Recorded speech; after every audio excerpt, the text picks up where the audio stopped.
Hello guys, എമർജിയുടെ പുതിയൊരു വീഡിയോയിലേക്ക് എല്ലാവർക്കും സ്വാഗതം. സോ ഈ വീഡിയോയിൽ നമ്മൾ പരിചയപ്പെടുത്താൻ പോകുന്നത് എമർജിയുടെ ഒഫീഷ്യൽ പ്ലേസ്മെൻറ്റ് ടീമിനെയാണ്.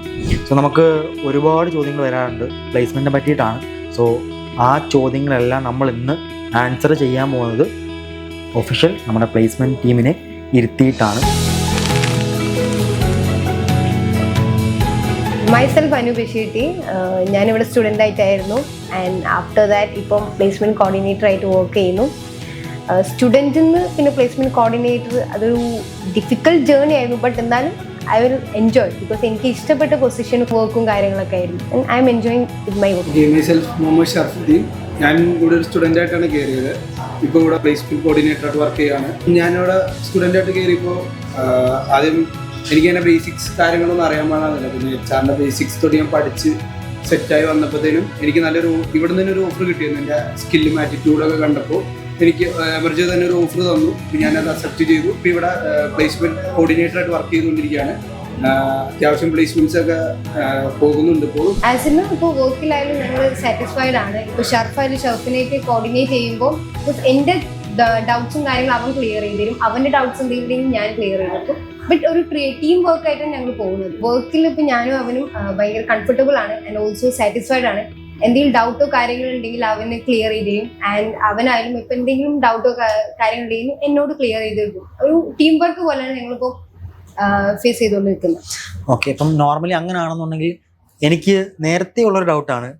ഈ നമ്മൾ എല്ലായിടത്തും കേൾക്കുന്നുണ്ട്, ഇപ്പം ജസ്റ്റ് ഏതെങ്കിലും ഇൻസ്റ്റിറ്റ്യൂട്ടിൽ പോയാൽ പോലും തന്നെ എല്ലായിടത്തും 100% പ്ലേസ്മെൻറ്റ് അസിസ്റ്റൻസ് ആണെന്ന് കേൾക്കാറുണ്ട്. സോ നമ്മൾ എമർജിയിൽ പ്രൊവൈഡ് ചെയ്യുന്നത് പ്ലേസ്മെൻറ്റ് അഷുറൻസും. സോ ഇതിൻ്റെ ഒരു ഡിഫറൻസ് എന്താണെന്ന് എനിക്ക് എപ്പോഴും ഒരു ഡൗട്ട്. എനിക്ക് മാത്രമല്ല, നോർമലി ഇവിടെ എൻറോൾ ചെയ്യുന്ന അറിയാലോ, നിങ്ങൾ ഫസ്റ്റ് ഓഫ് ഓൾ എല്ലാ സ്റ്റുഡൻസുമായിട്ട് മീറ്റപ്പ് ചെയ്യുന്നതാണ്.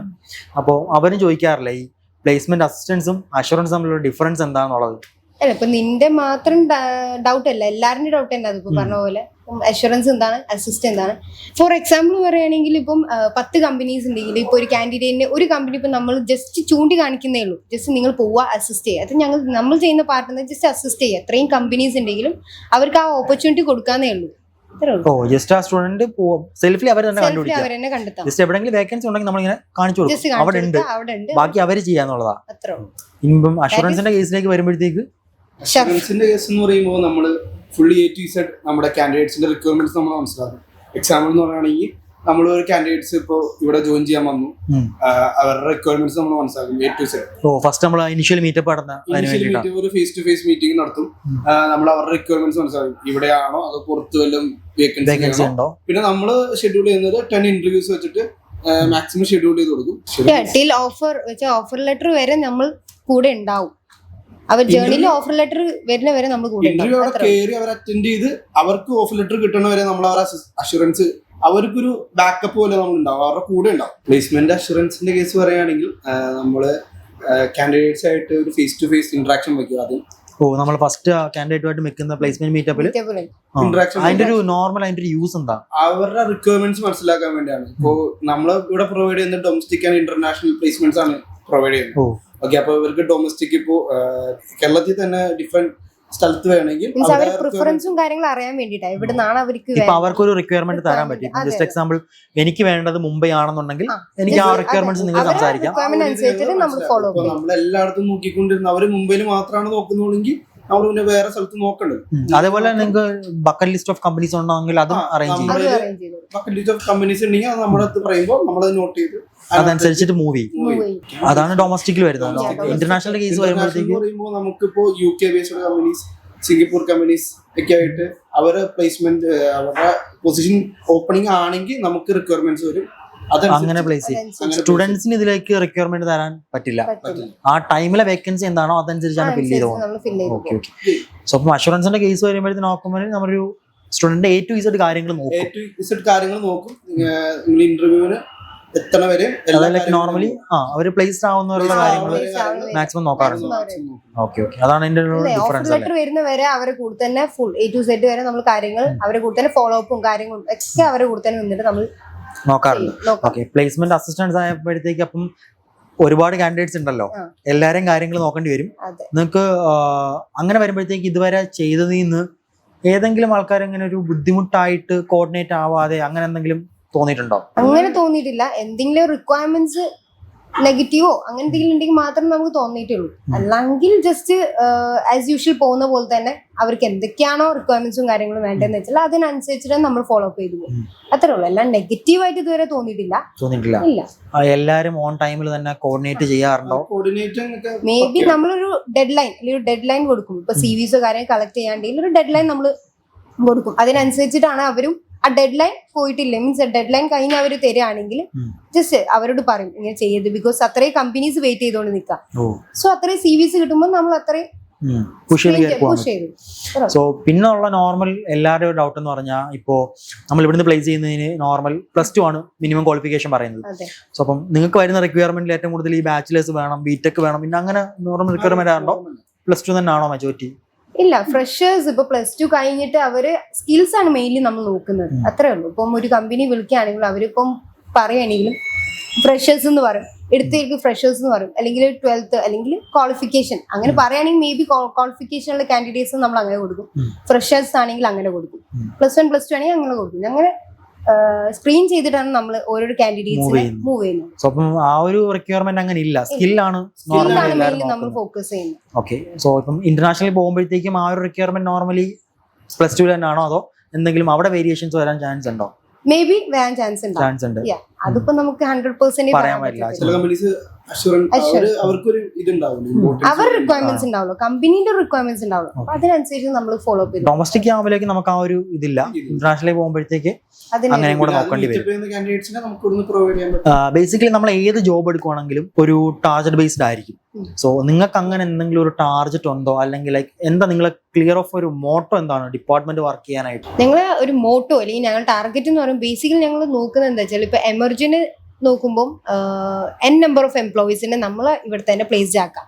ഓക്കെ, ഗുഡ് നമ്പർ ഓഫ് റിസോഴ്സസിനെ ഇവിടെ തന്നെ പ്ലേസ്ഡ് ആക്കാം. എപ്പോഴും നമ്മളൊരു ഫസ്റ്റ് ഓപ്ഷനാണ് നമ്മളുടെ ഇവിടെ തന്നെ, അതെ എമർജൻ തന്നെയാണ് ഇവിടെ തന്നെ പ്ലേസ്ഡ് ആക്കാം. ഓൺലി സെക്കൻഡ് ഓപ്ഷൻ എന്തെങ്കിലും ഒരു കാൻഡിഡേറ്റ്സിന് പുറത്താണ് അവരെ ഒരു റിക്വയർമെന്റ് അനുസരിച്ചിട്ടാണെങ്കിൽ അവരോട് ചോദിക്കും ഇവിടെ തന്നെ പ്ലേസ്ഡ് ആണോ മീൻസ് എമർജനെ നമ്മുടെ കൂടെ നിൽക്കാനാണോ താല്പര്യം എന്ന് അവരോട് ചോദിക്കും. സോ ആ ഒരു റിക്വയർമെന്റ് അനുസരിച്ചിട്ടാണ്. എനിക്ക് തോന്നുന്നു ഇംഗ്ലീഷ് പുറത്തേക്ക് പോകുന്ന ചിലപ്പോൾ അവർക്ക് സാലറി സ്കെയിൽ ഓക്കെ ആയിരിക്കില്ല, അല്ലെങ്കിൽ നമ്മുടെ ടീമായിട്ട് ഒരു വൈബ് കിട്ടുന്നില്ല എന്നുണ്ടെങ്കിലാണ് സെക്കൻഡ് ഓപ്ഷൻ പുറത്തേക്ക് നമ്മൾ നോക്കുന്നത്. അത്രേ ഉള്ളൂ. അതാണ് മെയിൻലി നമ്മൾ മോട്ടോ എന്ന് പറയുമ്പോൾ ടാർഗറ്റ് ബേസ് എന്ന് പറയുമ്പോൾ അതാണ് നമ്മൾ മെയിൻലി ഇവിടെ n നമ്പർ ഓഫ് റിസോഴ്സസിന് പ്ലേസ് ചെയ്യാന്നുള്ളത്.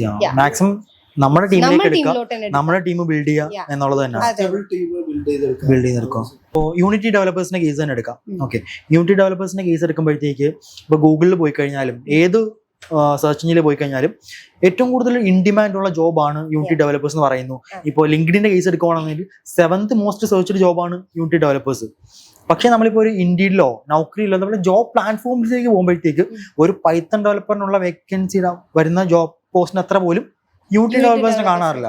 സോ അതിന്റെ ഒരു എക്സ്പ്ലനേഷൻ എന്താന്ന് എനിക്ക് ഇതുവരെ ഒരു ഇപ്പോ ബാസി പറഞ്ഞ കേസ് നമ്മൾ നോക്കുകയാണെങ്കിൽ നമുക്കിപ്പോ ഇവിടെ ഉള്ളതിൽ 8 month നമ്മൾ പാക്ഡ് ആണ്. ഇപ്പൊ തന്നെ ഓൾറെഡി പാക്ഡ് ആണ്, എല്ലാവരും കമ്പനീസിന്റെ റിക്വയർമെന്റ്സ് വെച്ച് നമ്മൾ പാക്ഡ് ആണ്. ഓക്കെ, അപ്പോ അതനുസരിച്ച് നോക്കുമ്പോൾ ഇപ്പൊ യൂണിറ്റി ഡെവലപ്പേഴ്സിന്റെ എന്ന് പറയുന്നത് നമുക്ക് കുറവാണ്, ബേസിക്കലി കുറവാണ്. ആ ഒരു ബേസിക്കലി ഓൾ ഇന്ത്യയിൽ നോക്കുമ്പോൾ കുറവാണ്, റിസോഴ്സസ് കുറവാണ്. സോ നമുക്ക് ഇപ്പൊ തന്നെ ഓൾറെഡി നോക്കുമ്പോ തന്നെ 8 month നമ്മൾ പാക്ഡ് ആണെന്ന് പറയാനുള്ള കാരണം എന്താ വെച്ചാൽ അത്ര റിസോഴ്സസ് നമ്മൾ ബിൽഡ് ചെയ്തും കഴിഞ്ഞു. ആൻഡ് കമ്പനീസിനായിട്ട് നമ്മൾ അത്ര ടൈപ്പും കാര്യങ്ങളുണ്ട്.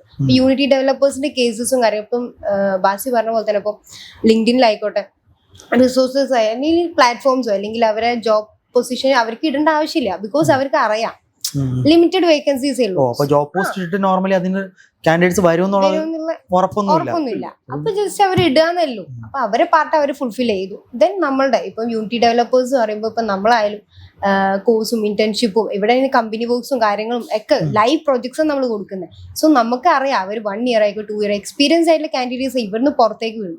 സോ നമ്മൾ അത്രയും കാലിബറായ കാൻഡിഡേറ്റിനാണ് പുറത്തേക്ക് വിടുന്നത്. സോ ആ ബേസിസിൽ നോക്കുമ്പോൾ ഇപ്പൊ കമ്പനീസ് ആയാലും അവരായിട്ട് ടൈപ്പ് ചെയ്യാൻ നമുക്ക് ഈസിയാണ്. Because we are always that. അത്രേ ഉള്ളൂ.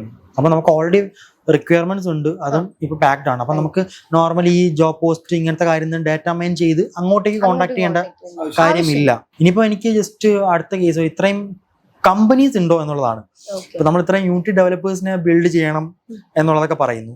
ഇപ്പൊ നമ്മുടെ ആ ഒരു നെക്സ്റ്റ് പ്ലാൻ നമ്മൾ UK ഷിഫ്റ്റ് ചെയ്യാൻ നോക്കുന്നുണ്ട്. അവിടെ തന്നെ ഇത്ര ടീമിനെ കൊടുക്കണോ എന്നുള്ള റിക്വയർമെന്റ് നിങ്ങൾക്ക് നേരത്തെ അതെ അതെ കിട്ടിക്കാണുമല്ലോ. അപ്പൊ അതനുസരിച്ച് നോർമലി ഇത്രയും കമ്പനീസ് ഇപ്പൊ ഡൊമസ്റ്റിക് നോക്കുവാണെങ്കിലും ഇത്രയും ഗെയിമിംഗ് കമ്പനീസ് ഇന്ത്യയിലുണ്ടോ റിസോഴ്സിനെ എടുക്കാൻ പറ്റുന്ന രീതിയിലേക്ക്?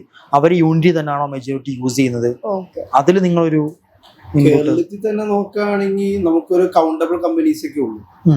മാക്സിമം ഒരു 20-25 ആ ഒരു കമ്പനീസിന്റെ ഒക്കെ അടുത്തുള്ളൂ. പിന്നെ പുറത്തേക്ക് നോക്കുമ്പോഴാണ് നമ്പർ ഓഫ് കമ്പനീസ് ഉണ്ട്. ഇപ്പോ കേരളത്തിന് പുറത്ത് ബാംഗ്ലൂർ, മുംബൈ, ഡൽഹി അവിടെയൊക്കെ ഗെയിമിംഗ് കമ്പനീസ് ഉണ്ട്. ബട്ട് അവിടുത്തെ ഓപ്പർച്യൂണിറ്റീസ് എന്ന് പറയുമ്പോൾ അവിടെ ചുടി എക്സ്പീരിയൻസ്ഡ് ഉള്ള കാര്യങ്ങൾ. കേരളത്തിലാകുമ്പോൾ നമ്മള് ഫ്രഷേഴ്സിനും എക്സ്പീരിയൻസിനും നോക്കുന്നുണ്ട്. കേരളത്തിൽ നോർമലി ലൈക്ക് നിങ്ങൾ ഇത്രയും ചെയ്തു വെച്ച് പുതിയ ഓപ്പർച്യൂണിറ്റീസ് വരാൻ ചാൻസ് ഉണ്ടോ? പുതിയ ഏതെങ്കിലും ന്യൂ കമ്പനീസ് നിങ്ങളെ അപ്രോച്ച് ചെയ്യുന്നുണ്ടോ? അങ്ങനെ എന്തെങ്കിലും പുതിയ കമ്പനീസ് അപ്രോച്ച് ചെയ്യുന്നുണ്ട്. നമ്മുടെ റിസോഴ്സ് ഉള്ളതുകൊണ്ട് ഇപ്പോ അവര് നമ്മളെ വിളിച്ചിട്ട് ചോദിക്കുന്നു അവരുടെ വേക്കൻസീസ്, അവരുടെ റിക്വയർമെന്റ്സ് മീറ്റപ്പ് ചെയ്യുന്ന കാൻഡിഡേറ്റ്സ് നമ്മുടെ അടുത്ത് ഉണ്ടോ എന്ന് ചോദിക്കാറുണ്ട്. അപ്പൊ നമ്മൾ ആ കാൻഡിഡേറ്റ്സ് നമ്മുടെ കയ്യിൽ ഉണ്ടെങ്കിൽ നമ്മൾ അവർക്ക് ഫോർവേഡ് ചെയ്ത് കൊടുക്കും. അവരായിട്ട് ഒരു ബോണ്ട്, ഒരു ടൈപ്പിൽ പോയി കഴിഞ്ഞാൽ നമുക്ക് അങ്ങനെ ഇപ്പൊ ഒരു വേക്കൻസി, ഒരു സ്റ്റുഡന്റ് അല്ലെങ്കിൽ ഒരു കാൻഡിഡേറ്റ് ഇപ്പോൾ വന്നു കഴിഞ്ഞാൽ നമുക്ക് വെയിറ്റ് ചെയ്യേണ്ട ആവശ്യമില്ല. ബിക്കോസ് അപ്പം തന്നെ കാൻഡിഡേറ്റ്സ് ഫുൾഫിൽ ആവും ചെയ്യും. അതേ ഒരു പൊസിഷനിലോട്ട് എന്താണോ പൊസിഷൻ അവിടെ വേക്കൻസി ഉള്ളത് അത് ഫുൾഫിൽ ചെയ്ത് പോകാൻ പറ്റുന്നുണ്ട്. ഓക്കെ, അതിലെനിക്ക് മെജോറിറ്റി ഡൗട്ട് ഉള്ളത് ഇപ്പോ പുതിയ ഇത് വരുവാണ്, ഗെയിമിംഗ് കമ്പനീസ് കേരളത്തിലേക്ക് വരുവാണെന്നുണ്ടെങ്കിലും അത് മെജോറിറ്റി സ്റ്റാർട്ടപ്പ് ബേസ്ഡ് കമ്പനീസ് ആയിരിക്കും, അതോ ഇപ്പോൾ ലൈക്ക് ഓൾറെഡി പബ്ലിഷ് ആയ കമ്പനീസിന്റെ വിങ്ങുകളായിരിക്കുമോ അവർ ഷിഫ്റ്റ് ചെയ്യുന്നത്? നോർമലി ഇപ്പൊ നമ്മൾ ബ്രാഞ്ച് ഒക്കെ തുടങ്ങുന്ന അങ്ങനെ ആയിരിക്കുമോ, അതോ ന്യൂ കമ്പനീസ് സ്റ്റാർട്ടപ്പ് ആയിട്ടാണോ? സ്റ്റാർട്ടപ്പ് കമ്പനീസിന്റെ ആണ് മാക്സിമം റിക്വയർമെന്റ്സ് നമുക്ക് വരുന്നത്. പിന്നെ കുറെ കാലമായിട്ടുള്ള ബ്രാഞ്ചസ് ഒക്കെ ഉള്ള കമ്പനീസിന്റെ ലിമിറ്റഡ് ആണ് റിക്വയർമെന്റ്സ്, ഇതൊക്കെ ലിമിറ്റഡ് ആണ്. എന്നാലും വേക്കൻസീസ് വരാറുണ്ട്, വരാറില്ല എന്നല്ല, ലിമിറ്റഡ് ആണ്. പക്ഷെ സ്റ്റാർട്ടപ്പിന്റെ പ്രശ്നം എന്താ വെച്ചാൽ 1-2 മാക്സിമം പോയി എത്ര വേക്കൻസീസ് ഉണ്ടാവും. സോ അങ്ങനെ നോക്കുമ്പോൾ നമുക്ക് ഇവിടുന്ന് ഫുൾഫിൽ ചെയ്യാൻ പാകത്തിനുള്ള ഉണ്ടാവും. ബട്ട് വേറെ ലാർജ് നമ്പർ ഓഫ് കമ്പനീസ് ഒക്കെ നോക്കുമ്പോൾ കുറെ പൊസിഷൻസ് ഉണ്ടാവും, അതിനനുസരിച്ചിട്ടുള്ള എക്സ്പീരിയൻസും കാര്യങ്ങളും ഉണ്ടാവും. ഇപ്പൊ നമുക്ക് നോർമലി റിക്വയർമെന്റ് വന്നതെന്ന് വെച്ച് എപ്പോഴെങ്കിലും നിങ്ങൾക്ക് ഇപ്പോ പെട്ടെന്നൊരു ബൾക്ക് കാൻഡിഡേറ്റ്സിനെ കൊടുക്കേണ്ടി വന്നിട്ടുണ്ടോ? അങ്ങനെ എന്തെങ്കിലും ഇതുവരെ റിക്വയർമെന്റ് വന്നിട്ടുണ്ടോ? ഇപ്പൊ ജസ്റ്റ് നമുക്ക് നോർമലി ഒരു ബാച്ച് ഇറങ്ങാനായിട്ട് 8 months to 6 months വരെ ടൈം എടുക്കും അല്ലേ? ബൾക്കായിട്ടൊന്നും പറയുന്നില്ല, ബട്ട് എന്നാലും ബൾക്കായിട്ട് എല്ലാ മാസവും ബൾക്കായിട്ട് തന്നെ ഉണ്ടാവാറുണ്ട്. എല്ലാ ഡിപ്പാർട്ട്മെന്റും ഉണ്ടല്ലോ, ഇപ്പൊ ഗെയിം മാത്രമല്ലല്ലോ. നമ്പർ ഓഫ് നമുക്ക് തന്നെ അറിയാം ആ ഒരു കാൻഡിഡേറ്റ് എത്ര മാസം കഴിഞ്ഞിട്ടാണ് പോവുക, സ്കിൽഡ് ആണോ, ആ കാൻഡിഡേറ്റ് സ്കിൽഡ് ആണോ, ഫോക്കസ്ഡ് ആണോ. സോ അത് നോക്കിയിട്ട് നമ്മളൊരു മോക്കും കാര്യങ്ങളും അതിനനുസരിച്ചിട്ട് പ്രിപ്പയർ ആക്കും. ആൻഡ് ആഫ്റ്റർ ദാറ്റ് ഇപ്പം സ്ക്രീൻ ചെയ്യും, അവരെ തന്നെ സ്ക്രീൻ ചെയ്യും, 2-3 ഇന്റർവ്യൂസ് ഇവിടെ തന്നെ കൊടുക്കും. അത് കഴിഞ്ഞിട്ടൊക്കെയാണ് നമ്മൾ ഒരു പ്ലേസ്മെന്റ് അല്ലെങ്കിൽ ഒരു നെക്സ്റ്റ് സ്റ്റെപ്പ് എന്ന് പറഞ്ഞിട്ട് കൊടുക്കാറ്. മോക്ക് കൊടുക്കുന്നതിന് നമ്മൾ അവരുടെ ഇന്റർവ്യൂയുടെ ഒരു ഫിയർ മാറാൻ വേണ്ടിയാണ്. ഇന്റർവ്യൂ ചിലപ്പോ ഇവര് ഇന്റർവ്യൂ എങ്ങനെ പ്രിപ്പയർ ചെയ്യണമെന്ന് ചിലവർക്ക് എല്ലാ ഫ്രഷർക്കും അതൊരു പേടി സ്വപ്നം തന്നെയാണ്. അപ്പൊ നമ്മളൊരു മോക്ക് കൊടുക്കുന്നതിന് അവർക്കൊരു ഒരു കംഫർട്ടബിൾ ആവാൻ വേണ്ടിയാണ്, കോൺഫിഡൻസ് കിട്ടാൻ വേണ്ടിയാണ് നമ്മൾ മാക്സിമം മോക്ക് കൊടുക്കുന്നത്. 2 to 3 മോക്ക് നമ്മൾ എന്തായാലും ഇവിടെ തന്നെ കൊടുക്കും. ഇപ്പൊ അവർക്ക് അറിയുന്ന, ഇപ്പൊ അവരെ ട്യൂട്ടേഴ്സ് ആണെങ്കിൽ നമ്മൾ ഒരിക്കലും അവരെ ട്യൂട്ടേഴ്സിന് തന്നെ കൊടുക്കില്ല. ബിക്കോസ് അവർ കംഫർട്ടബിൾ ആണ്. കാൻഡിഡേറ്റ്സ് ആ ട്യൂട്ടേഴ്സ് ഞാൻ ജസ്റ്റ് കണ്ടിട്ടുണ്ട്. 2-3 മോക്ക് എന്ന് പറയുമ്പോഴത്തേക്ക് നമ്മൾ ഇവിടുന്ന് പ്രൊവൈഡ് ചെയ്ത് നോക്കുമ്പോഴത്തേക്ക് അവർക്ക് ഒരു 10-13 ഇന്റർവ്യൂ അറ്റൻഡ് ചെയ്യുന്നൊരു ഇത് കിട്ടും. അമ്മാതിരി നമ്മൾ അതിനകത്ത് കൊടുക്കുന്നുണ്ട്. ബേസ് ലെവലും ഹാർഡ് ലെവലാണ് നമ്മൾ മാക്സിമം നോക്കുന്നത്. ബേസ് ലെവലും ചോദിക്കാറുണ്ട്, ഹാർഡ് ലെവലും ചോദിക്കാറുണ്ട്. ബേസ് ലെവൽ നമ്മൾ കുറച്ചുകൂടി കംഫർട്ടബിൾ ആവും, ഹാർഡ് ലെവൽ ആകുമ്പോൾ കുറച്ചുകൂടി നമുക്ക് ശരിക്കുള്ള ഒരു ഇന്റർവ്യൂവിൽ ഇരിക്കുന്ന ഒരു ഫീൽ കിട്ടും. ആ ഒരു ലാസ്റ്റിക് ആവുമ്പോഴത്തേക്കിന് അവരും സീരിയസ് ആവും, നമ്മളും സീരിയസ് ആവും. സോ അങ്ങനെ അവരെ സ്ക്രീൻ ചെയ്തിട്ടാണ് പിന്നെ നമ്മൾ ആ നെക്സ്റ്റ് സ്റ്റേജിലോട്ട് കൊണ്ടുപോകുന്നത്. അപ്പൊ നോർമലി ഇപ്പോ ഈ നമ്മൾ പ്രൊവൈഡ് ചെയ്ത സ്റ്റുഡൻസ് ഉണ്ടല്ലോ, യൂണിറ്റിയുടെ കേസ് തന്നെ എടുക്കാം. ഇപ്പൊ ഇവിടുന്ന് പ്ലേസ് ആയ ഓൺ ആൻ ആവറേജ് 50,000 മുകളിലേക്ക് ഏകദേശം എല്ലാവർക്കും പ്ലേസ് ആവാൻ പറ്റുന്നുണ്ട്. സോ അതിൽ നിന്ന് അവര് ഒരു ഫീഡ്ബാക്ക് നിങ്ങൾ എടുക്കാറുണ്ടോ? നോർമലി എങ്ങനെ ഉണ്ടായിരുന്നു ഇന്റർവ്യൂ, നമ്മൾ ഇവിടുന്ന് കൊടുത്തതിന്റെ ഒരു ആസ്പെക്ട് റേഷ്യോ 90% എങ്കിലും അത് മാച്ച് ചെയ്യുന്നുണ്ടോ, അങ്ങനെ എന്തെങ്കിലും? അത് ചോദിക്കാറുണ്ട്. ഞങ്ങൾ ഇങ്ങനെ പ്ലേസ്ഡ് ആയവരെ വിളിച്ച് ചോദിക്കുമ്പോൾ അവർ പറയും ഇന്റർവ്യൂ അടിപൊളിയായിരുന്നു, കമ്പനി പക്കയാണ്, വർക്കൊക്കെ എൻജോയബിൾ ആണ് എന്നുള്ള രീതിയിലാണ് അവരും പറയുന്നത്. അവരും പോസിറ്റീവ് റെസ്പോൺസ് ആണ് എപ്പോഴും പറയാറ്. എന്തായാലും എങ്ങനെയായാലും അവര് പോയി അത് കഴിഞ്ഞിട്ട് അവർ ടെൻഷനോടെ നമ്മളെ വിളിക്കും. നമ്മൾ അത്രയും ബോണ്ട് ക്രിയേറ്റ് ചെയ്യുന്നുണ്ട്. സോ അങ്ങനെയാണ്. ഇപ്പൊ എന്ത് നെഗറ്റീവ് ആയാലും പോസിറ്റീവ് ആയാലും അവർ വന്ന് പറയും. ഇങ്ങനായിരുന്നു കമ്പനി പോസിറ്റീവ് ആണെങ്കിൽ പോസിറ്റീവ് പറയും, നെഗറ്റീവ് ആണെങ്കിൽ നെഗറ്റീവ് തന്നെ പറയും. സോ അങ്ങനെ അപ്പൊ മേക്കപ്പ് ചെയ്യാൻ പറ്റും. മേക്കപ്പ് ചെയ്യാൻ പറ്റും. അപ്പൊ അവര് പറയുന്ന അനുസരിച്ച് നമുക്ക് നെക്സ്റ്റ് അവർക്ക് എങ്ങനത്തെ കമ്പനീസ് കൊടുക്കണം നമുക്ക് സ്ക്രീൻ ചെയ്യാൻ പറ്റും. നെഗറ്റീവ് ആണെങ്കിൽ നമ്മൾ കൂടുതൽ ഇമ്പ്രൂവ് ചെയ്യാൻ നോക്കും, പോസിറ്റീവ് ആണെങ്കിൽ നമ്മൾ അതുപോലെ അത്യാവശ്യം നല്ല രീതിക്ക് കമ്പനിയുടെ സൈഡിൽ നിന്ന് നെഗറ്റീവ് ആണെന്നുണ്ടെങ്കിൽ നിങ്ങളത് പിന്നെ ആ കമ്പനി പ്രൊസീഡ് ചെയ്തോ ബാക്ക് ലിസ്റ്റിലേക്ക്?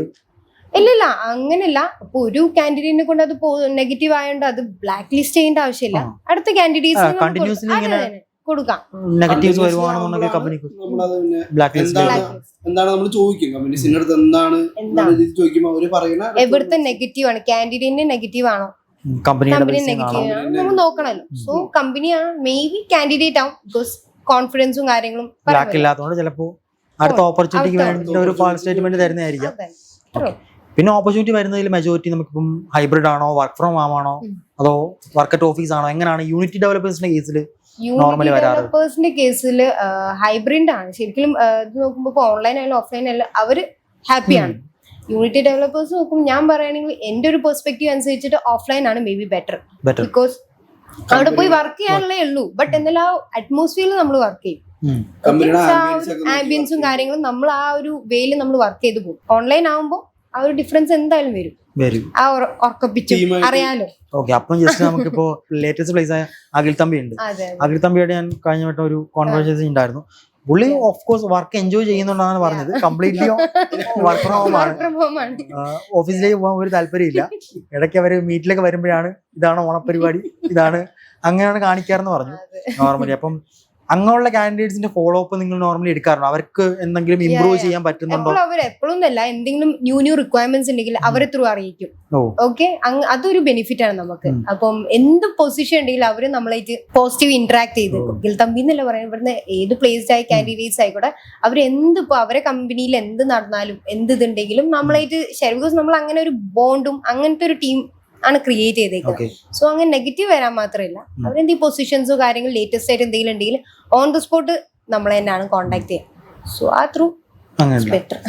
നെക്സ്റ്റ് എന്ന് പറഞ്ഞാൽ നമുക്ക് നോർമലി ലേറ്റസ്റ്റ് നമ്മൾ എമർജോയിൽ നടന്ന പ്ലേസ്മെന്റ് തന്നെയാണ്. ഇത്ര യൂണിറ്റി ഡെവലപ്പേഴ്സിനെ ഒരുമിച്ച് നമ്മൾ ടീമിലേക്ക് എടുത്തത്.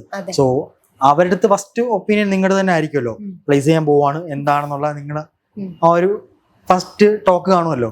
അതിൽ അവരുടെ സൈഡിൽ നിന്ന് എങ്ങനെയാണ് നിങ്ങൾക്ക് ഒരു അപ്പിയറൻസ് കിട്ടിയത്? അവരെ സൈഡിൽ ഫസ്റ്റ് ഓഫ് ഓൾ അപ്പിയറൻസ് ഒരിക്കലും ഷോക്ക് ആവത്തില്ല. അവരെപ്പോഴും ഓക്കെ ഫൈൻ. എമർജിയോ ഈ ടീമിലേക്ക് വരാന്ന് പറയുമ്പോൾ അവർക്കൊരു ഫ്രഷ്നെസ് ആണ്. ഈ ടീമിന് വർക്ക് ചെയ്യാന്ന് പറയുമ്പോൾ തന്നെ ഒരു വേറൊരു വേൾഡില് വർക്ക് ചെയ്യുന്ന ഒരു ഫീൽഡാണ്. അപ്പോ അവരത് ഒരിക്കലും റിജക്ട് ചെയ്യില്ല. നമ്മുടെ ഇങ്ങോട്ട് ഒരു ഓഫർ വയ്ക്കുമ്പോൾ അത് റിജക്ട് ചെയ്യില്ല. അതിപ്പോ ഇവിടുത്തെ അറ്റ്മോസ്ഫിയർ കണ്ടിട്ട് പുറത്താരും പോയാലും അവർക്കൊരു ഫീലിംഗ് ഉണ്ടാവും, ഇവിടുന്ന് പോകണ്ടായിരുന്നു എന്നൊരു ഫീലിംഗ് നമ്മൾ എപ്പോഴും ആ ബോണ്ട് എപ്പോഴും ക്രിയേറ്റ് ചെയ്തുകൊണ്ട് അവർക്കായാലും ഇപ്പൊ അവരോട് ചോദിക്കുമ്പോ തന്നെ അഫ്കോഴ്സ് അവര് പറയത്തുള്ളൂ, അല്ലെങ്കിൽ ഇത് പറ്റത്തില്ല, നോ നെവർ. അങ്ങനെ നോർമലി എനിക്ക് തോന്നുന്നു ഇവിടെ നമ്മള് ഓഫർ കൊടുത്തേന്ന് 99% നമ്മുടെ ടീമിലേക്ക് തന്നെയാണ്. മോട്ടോ തന്നെയാണ് ഗുഡ് റിസോഴ്സസ് ഇവിടെ തന്നെ പ്ലേസ് ചെയ്യാന്നുള്ളത്. അത് ആ ഒരു ടീം ഉണ്ടാക്കുക എന്നുള്ളതാണ് നമ്മുടെ ഒരു കോർ ടീം പോലെ. നമുക്ക് എല്ലാത്തിനും കൂടെ നിൽക്കുന്ന ഒരു ടീം. അത് നമ്മൾ അതും സ്ക്രീൻ ചെയ്യുന്നുണ്ട് അതിന്റെ അടുത്ത് കൂടെ നമ്മൾ ടീമിലേക്ക് എടുക്കാൻ പറ്റും. സോ അതും നമ്മൾ ഫോക്കസ് ചെയ്യും.